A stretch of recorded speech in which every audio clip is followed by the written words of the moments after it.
नमस्कार, आप देख रहे हैं अपडेट इंडिया। मैं आपके साथ सोनू ढाका। आज हम बात करने वाले हैं राजस्थान के पंचायती चुनावों पर। अभी हाल ही में आपने देखा होगा सोशल मीडिया पर तारीखें वायरल भी हुई थी, लेकिन फैक्ट चेक में सामने आया है कि वो तारीखें फेक वायरल हुई थी। जैसे हमेशा की तरह राजस्थान हाई कोर्ट को धमकियां मिली हो या स्कूलों को मिले हो या कॉलेजों को मिली हो, लेकिन सभी जो धमकियां थी बाद में पता चला, जांच में सामने आया कि वो फेक धमकियां थी।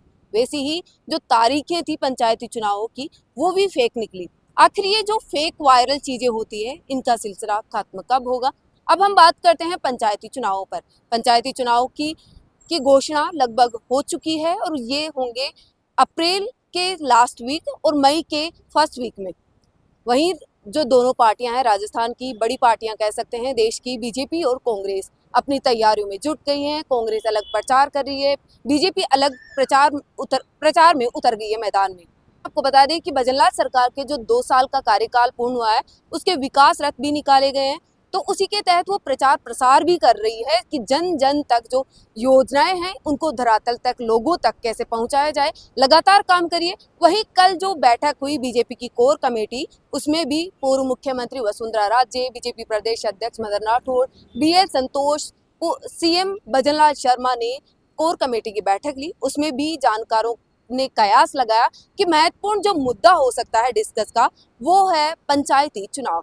पंचायती चुनाव में सबसे पहले करवाया जाएगा पंच, सरपंच और फिर जिला पार्षदों का चुनाव करवाया जाएगा। लेकिन जो बीजेपी है, वो अंता उपचुनाव से शायद सबक ले लिया होगा, तो अब जो अपनी कार्यकारिणी है उसको भी मजबूत करने में लगी है। वही कांग्रेस भी जिला अध्यक्षों की घोषणा कर चुकी है, वो भी लगातार मैदान में उतरी हुई है। आपने सोशल मीडिया पे देखा होगा कि लगातार एक्टिव नजर आ रही है कांग्रेस। और जो अंता उपचुनाव हुआ था, उससे जो कांग्रेस है उसको मजबूती और एक नई ऊर्जा देखने को मिली है। वहीं को बीजेपी पर भी कई आरोप लगाया कि जो भजनलाल शर्मा है, उन्होंने काम नहीं किया धरातल पर। अंता के लोग हैं वो नाराज थे, तो वो नाराजगी है राजस्थान की, वो अंता के उपचुनाव में दिखाई दी। इसी को देखते हुए भजनलाल सरकार भी लगातार जुट गई है, लोगों तक, जन जन तक अपनी जो योजनाएं हैं उनको पहुंचाएगी। कांग्रेस को आपने देखा होगा कि कैसे वो मुखर होके सामने आई है।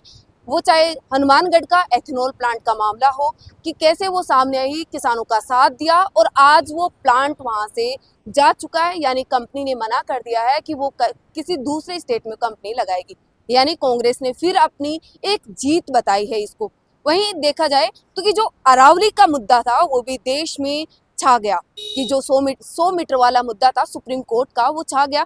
तो अरावली पर अब दोबारा जो स्टे लगा है, सुप्रीम कोर्ट ने अपना फैसला लिया है वापस, तो उस पर भी कांग्रेस अपनी जीत बता रही है। और इस मुद्दे पर लगातार सरकार को घेरा भी है कि जो डबल इंजन की सरकार है, बीजेपी की सरकार, मोदी सरकार हो या भजनलाल सरकार हो, वो फेल नजर आ रही है लोगों तक।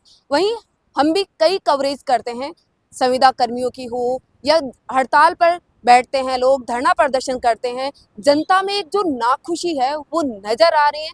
भजनलाल सरकार पर जो कांग्रेस पर्ची सरकार का जो एक तमगा लगाती है, वो अब हर प्रदर्शनकारी तमगा लगा रहा है कि भजनलाल सरकार के हाथ में कुछ नहीं है।